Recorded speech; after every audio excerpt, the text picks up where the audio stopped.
on se retrouve aujourd'hui pour faire un petit bilan de cette année 2024 de lecture, mais pas que. Comme je vous l'ai dit dans ma dernière vidéo, si vous l'avez vu, cette année j'ai pas lu énormément, j'ai même presque pas lu.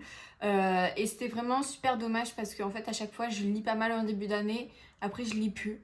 Et après, je relis vraiment en toute fin d'année et c'est un peu ce qui s'est passé cette année. L'année dernière, ou non pas l'année dernière, peut-être il y a 2 ans, je sais plus, mais il y avait une année pareille, ça m'avait fait ça. Donc écoutez, c'est la vie, c'est comme ça, c'est pas grave. Pour cette année 2024, j'ai donc lu au total 17 livres. 17 livres, c'est rien, c'est quoi? C'est un peu plus d'un livre par mois et encore. C'est vraiment rien du tout. Il y a des mois où j'ai pas lu, il y a des mois où j'ai lu 2-3 livres. Et vraiment, et même dans ces 17 livres, il y a aussi des mangas, donc forcément. Ça fait augmenter un petit peu le nombre de livres lus, mais sans que ce soit vraiment justifié par un roman ou quoi. Mais en tout cas, j'ai pas honte d'avoir lu que 17 livres. Ça arrive, c'est comme ça.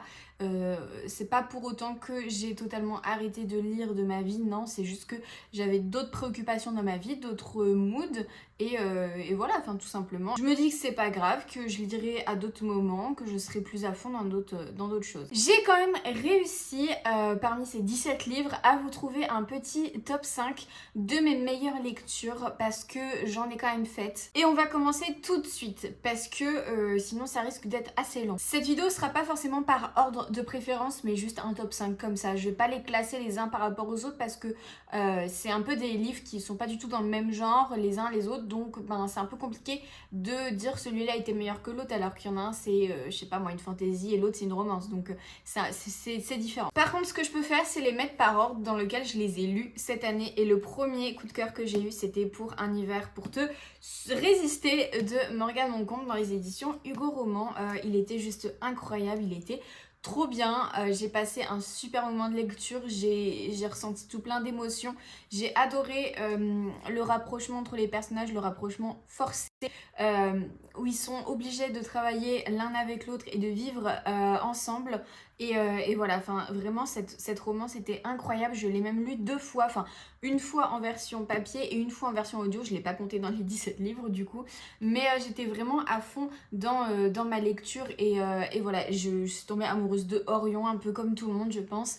L'histoire de la surdité aussi, je trouve ça hyper important, et c'est super cool que ce soit représenté dans un livre parce que c'est pas un thème dont on a l'habitude d'entendre parler, et je trouve ça vraiment très cool que ce soit représenté et que ça n'enlève en rien la beauté du personnage qu'il est ou quoi, et ça vraiment c'était juste trop bien. Le personnage de Lily aussi incroyable, son caractère de meuf aigrie, mais si on creuse bien il y a quand même un petit cœur qui se cache là-dessous. Enfin vraiment ce livre il était juste incroyable et je suis tellement contente de l'avoir aimé. Et le monde du patinage artistique que je ne connaissais absolument pas ici, j'ai découvert ça et j'ai trouvé ça trop bien. Alors je connaissais pas le nom de toutes les pirouettes donc je pouvais pas vraiment me les imaginer dans ma tête, mais écoutez c'est pas grave, j'étais vraiment plongée dedans et là ça se ressentait qu'on était dans l'hiver, enfin la patinoire tout ça, on est obligé de ressentir le froid qu'il y a dans ce livre, en même temps ça nous enveloppe d'une chaleur d'amour, enfin il était juste incroyable. Le deuxième coup de cœur que j'ai eu cette année c'était pour Le Roi Maléfique de Holly Black dans les éditions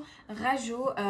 J'avais eu du mal un tout petit peu avec le premier tome du Prince Cruel, la première partie en tout cas, où j'avais pas réussi à me mettre dedans et la fin était incroyable, j'étais mais vraiment transportée dans le livre, et là c'est ce que j'ai ressenti tout le long de ma lecture. Voilà, vraiment je pense qu'au tout petit peu, un petit peu au début, peut-être les 50 premières pages, le temps que l'action se mette en place, j'ai dû un peu voilà m'accrocher, mais ça s'efface hyper rapidement. Et ce livre est incroyable parce qu'il se passe des choses à la fin du premier tome, et ici on a encore d'autres choses encore plus importantes. Enfin voilà, moi j'ai trouvé que Jude était hyper mise en avant, une femme hyper forte et incroyable avec sa propre personnalité. Elle a énormément de caractère, elle se laisse pas faire et ça c'est super bien. Elle a pas besoin de quelqu'un en fait pour apprendre à s'aimer, pour apprendre à choisir qui elle veut devenir être. Elle y arrive très bien toute seule. Le personnage de Cardan est juste là pour lui apporter autre chose, et Cardan pareil, il est juste incroyable. C'était un petit con dans le premier tome, mais là on apprend vraiment à le découvrir,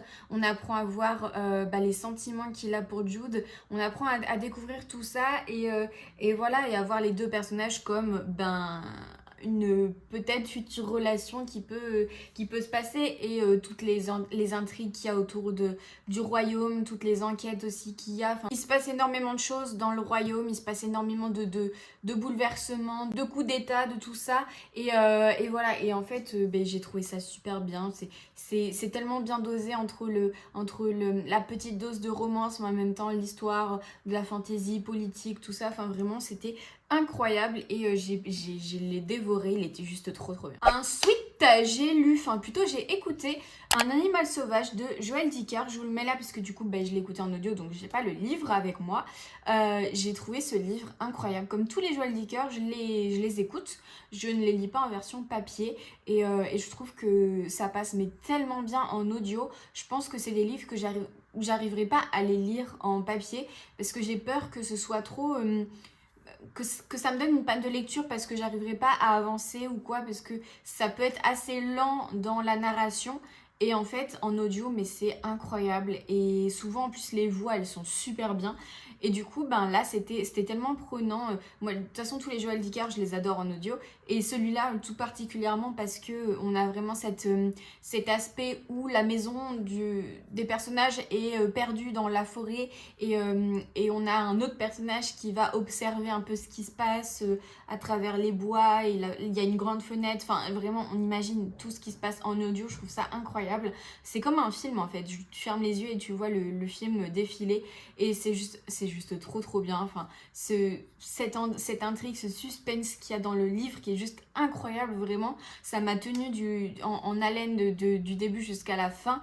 Et ce livre est juste trop bien. Donc il était obligé que je le mette dans ce classement. Voilà, je peux pas vous en dire plus parce que sinon j'ai peur que ça spoil un petit peu. Je sais qu'il y a quand même des avis un petit peu mitigés sur ce livre-là, mais moi franchement je l'ai adoré. Pour moi, il vaut pas mieux que les autres livres de Joël Dicker. Enfin, il vaut pas moins bien plutôt. Ensuite, j'ai eu un gros coup de cœur pour évidemment Un printemps pour te succomber de Morgane Moncombe dans les éditions Hugo Roman. Je dis évidemment parce que j'ai l'impression que tout le monde a eu un coup de cœur pour celui-là et notamment pour le personnage masculin de ce livre, Camille Levesque, qui est juste incroyable. Dans ce livre, moi ce que je retiens surtout, et pour moi c'est une des meilleures choses que j'ai jamais lues dans un livre, c'est la rencontre entre les personnages. Je la trouve mais incroyable. Alors oui, on se doute quand même quand il se rend compte du quiproquo qu'il y a, sans en dévoiler plus. Ça n'enlève rien à la drôleté de leur rencontre, à la gênance, mais en même temps c'est pas gênant dans le sens où c'est cringe ou quoi, non c'est vraiment, c'est gênant mais mélangé à drôle et j'ai adoré cette rencontre. Et le personnage de Camille est juste incroyable, il est doux, il est merveilleux, enfin on le veut tous pour Marie je pense. Il a l'air d'être super beau en plus. Et Nolia, elle est juste incroyable aussi avec sa petite fille. Enfin, et c'est rare, j'allais dire tu vois. C'est rare d'aimer un livre comme ça avec le personnage principal qui a déjà un enfant. Ouf. On se dit, bon, souvent, moi, les livres que je lis, l'enfant, c'est dans l'épilogue, 5 ans après, ils ont eu un gamin, voilà. Là, l'enfant fait quand même partie de la relation entre les personnages. Et je trouve que ça n'enlève rien. Et justement, ça rajoute un petit truc. Et ça m'a limite donné envie d'avoir un enfant, mais juste limite quoi. J'ai tout adoré dans ce livre, vraiment pour moi il est au même niveau que Un hiver pour te résister. J'ai passé un moment incroyable, la découverte des personnages, le fait que Camille soit riche, soit célèbre aussi, je trouve que ça rajoute un petit truc. J'ai pas l'habitude de lire aussi des livres comme ça où il y a un personnage qui est connu et qui est super riche, enfin si super riche j'en ai déjà lu, mais pas non plus énormément, et je trouve que ça rajoute mais tellement un petit truc incroyable. Et Nolia, elle est pas pour autant misérable, elle est pas à plaindre. J'adore aussi la relation avec les parents, j'adore tout, j'adore l'ex qui revient, enfin vraiment tout est incroyable dans ce livre. J'en ai fait un vlog lecture, tout comme Un hiver pour te résister, n'hésitez pas à le regarder. Et enfin on arrive au dernier livre de ce classement et c'est bien évidemment La femme de ménage de Frida McFadden dans les éditions J'ai lu, que j'ai lu il y a un bon mois de cela, je dirais peut-être un mois et demi, 2 mois. Il était trop bien, mais évidemment qu'il était trop bien. Et en fait j'étais un petit peu en panne de lecture à cause de certains livres que j'ai pu lire, dont je vais vous parler juste après. Et en fait celui-là je l'ai lu et en 48 heures il était plié, il était incroyable, je ne pouvais pas me détacher de ce livre-là. Ça m'a fait pareil avec le deuxième tome que j'ai lu entre la toute fin 2024 et début 2025. En fait je l'ai lu le 30-31 premier. et je l'ai fini le 2 je crois hier. Donc je peux pas le mettre dans ce classement du coup. Mais limite j'aurais pu faire un truc avec le premier et le deuxième tellement ils sont incroyables. Et j'avais peur que le deuxième ne soit pas aussi bien mais il l'est. Et vraiment ce livre, mais on est tenu en haleine du début jusqu'à la fin et c'est incroyable. Et je pense que la narration à la première personne nous aide aussi à nous plonger mais tellement dans le livre. À vraiment en fait ce livre quand on le commence, on s'enfile les chapitres et il est impossible de les terminer. Je savais jamais quand est-ce que je devais m'arrêter parce que j'avais pas envie de m'arrêter en fait. Et il y avait bien des moments où il fallait que je fasse autre chose, mais je pouvais pas poser mon livre, je pouvais pas aller dormir parce qu'il se passait quelque chose à chaque fin de chapitre et c'était incroyable vraiment. J'ai tout adoré dans ce livre, le personnage de Millie qu'on apprend à découvrir au fur et à mesure, on apprend à découvrir un petit peu son passé, surtout à la fin du coup. Le personnage de Nina qui paraît hyper sympa au début comme patronne mais à la fin qui l'est pas du tout. Son mari Andrew qui est totalement à l'opposé d'elle. La petite gamine qui elle vraiment n'aime personne. Enfin voilà, il y a tellement de choses dans ce thriller et voilà, enfin je vous ai pas fait de résumé des livres c'est vrai dans cette vidéo mais je pense que ce sont des livres très connus tous. Donc voilà, à part peut-être Un animal sauvage, mais c'est vrai que j'ai un peu du mal à résumer les livres, donc je ne saurais comment vous le résumer. Mais celui-là, ben, c'est l'histoire d'une femme de ménage qui va travailler pour des riches et tout se passe bien au début, mais à la fin il se passe des choses un petit peu particulières en sachant que Millie va dormir chez ses employeurs et en fait il n'y a pas d'une chambre d'amis dans la maison. Elle va devoir dormir au grenier dans une espèce de mini chambre un peu délabrée ou quoi, enfin c'est vraiment une chambre très bizarre qui ferme à clé que de l'extérieur mais pas de l'intérieur. Donc voilà, et en fait je pense que ça peut un peu vous faire revenir des idées de ce qui peut se passer par la suite, mais ce livre incroyable vraiment et je le conseille mais tellement à tout le monde. Je pensais pas que les thrillers c'était fait pour moi mais ce genre de thriller là vraiment c'est fait pour moi. Et on en a terminé pour ce petit top 5. Je voulais quand même vous parler des livres qui ont un peu floppé avec moi cette année parce que oui il y en a eu quand même parmi ces 17 livres, il y en a eu 5 que j'ai adoré et il y en a eu 4 avec lesquels j'ai eu vraiment beaucoup de mal. Le premier, toujours dans l'ordre chronologique du coup parce que je l'avais lu à Noël dernier et en fait j'avais pas réussi à le terminer, je l'avais terminé mi-janvier il me semble. C'était Comment survivre à Noël avec son ex, je le mets ici du coup, de Ludo de Boer je crois et j'avais pas du tout réussi à me mettre dedans et en fait je pense c'est le même, c'est pas le même principe mais c'est un peu le même genre d'histoire que le livre que je vais présenter juste après, où du coup il y a les deux personnages qui se connaissent déjà puisqu'ils sont ex. Et ça, vraiment, je pense que ça passe pas avec moi. Pour moi, c'est pas possible. Donc, bah, du coup, les livres, j'ai trop du mal avec ça. Et donc, bah, ce livre-là, j'ai mis, mais je sais pas, peut-être limite un mois à le lire tellement j'ai pas réussi à me mettre dedans. Donc vraiment, enfin, pour moi c'était un gros calvaire, un gros flop, mais tellement. Le livre Twisted Love, pareil, je l'ai pas du tout aimé. J'ai pas compris tout l'engouement qu'il y avait autour de ce livre-là. J'ai trouvé ce livre mais sans intérêt. L'intrigue qu'il y avait, pour pas dire que c'est que de la romance, pareil, pour moi c'était pas du tout abouti. Je l'ai écouté en audio en plus. Et souvent en audio, les livres ça passe mieux pour moi. Et ben là, je suis désolée, mais vraiment, il y avait rien. J'étais saoulée tout le long du livre. J'étais saoulée tout le long du livre, c'était pas possible. J'arrivais pas à rentrer dedans, je suis désolée. Les personnages, je les trouvais mais insupportables et j'ai trouvé que la personnalité de tous se ressemblait, enfin, et que c'était un cliché mais immense. Un autre livre où je suis un peu déçue quand même de ne pas l'avoir aimé, c'est Un été... Ah mais non, Un été pour te retrouver, je sais plus. Pareil en fait, c'est une histoire d'ex et j'ai pas réussi. Alors il n'y a pas que des histoires d'ex, mais en fait je pense que ça aurait dû être mieux dosé et que l'histoire d'ex aurait dû durer vraiment une petite partie et voilà. Et finalement je comprends quand même le sens de ce roman, mais j'ai pas du tout été prise dedans et je suis désolée. Et je suis désolée pour moi-même parce que ne pas aimer un livre de Morgane Moncombe c'est quand même un comble pour moi. Donc bon voilà, mais je suis vraiment très déçue et très triste de pas l'avoir aimé. Mais on peut pas tout aimer non plus. Et enfin le dernier livre avec lequel ça a assez flop, c'est Tu finiras par aimer Noël de Erika Boyer. Donc un livre de Noël et en fait j'ai pas réussi à aimer les personnages, enfin surtout le personnage féminin que j'ai trouvé hyper chiante. Je vous en parle dans un prochain vlog un petit peu parce que c'est sur la fin de ma lecture, mais j'ai pas réussi. Pourtant l'ambiance de Noël était là, il y avait quand même pas mal de choses, mais je sais pas, je trouve qu'elle était super chiante et du coup j'ai pas réussi à me mettre dans la romance. Je trouve qu'on rentre trop vite dans la romance entre les personnages et du coup on n'a pas le temps d'avoir ce petit slow burn, ce petit truc de ouais ils apprennent à se connaître ou quoi. Non, c'est un peu forcé et c'est pas forcé dans le bon sens, j'ai l'impression. Enfin, j'ai l'impression que le gars ça le fait vraiment chier et elle est là, bon il me fait chier, elle lui a pas aimé Noël. Enfin, je sais pas, c'est vraiment un truc où j'ai eu du mal à ressentir l'alchimie entre les personnages, c'est ça surtout. Et du coup, je suis un peu déçue, mais bon, écoutez, c'est la vie. Donc voilà pour ce petit flop 4 des livres de 2024. Je voulais vous parler de quelques favoris que j'ai eu cette année, des films, des séries. Il y en a eu, alors je vais pas vous les détailler. Déjà cette année, j'ai vu 41 films. Et depuis, je sais pas moi, 5, 6, 7 ans, j'en sais rien, je me rappelle plus. Je note tous les films que je vois dans une note dans mon téléphone et à chaque fois, je peux retrouver toute la trace de tous les films que j'ai vus. Et je trouve ça trop bien, c'est trop cool. Donc, je sais que cette année, j'en ai vu 41. En début d'année, j'avais mon pass cinéma que j'ai arrêté parce que je me forçais un petit peu pour y aller. Mais j'ai quand même vu pas mal de films au cinéma, notamment Tout sauf toi, qui était juste incroyable, une romance trop bien, vraiment, j'ai trop rigolé, c'était trop bien. J'ai même revu après. Uncharted que je n'avais jamais vu, il est repassé au cinéma, on avait été le voir en 4DX avec mon copain, c'était trop bien vraiment, je pensais pas que c'était ça Uncharted et vraiment c'est ce genre de film que j'adore, donc trop contente de l'avoir vu.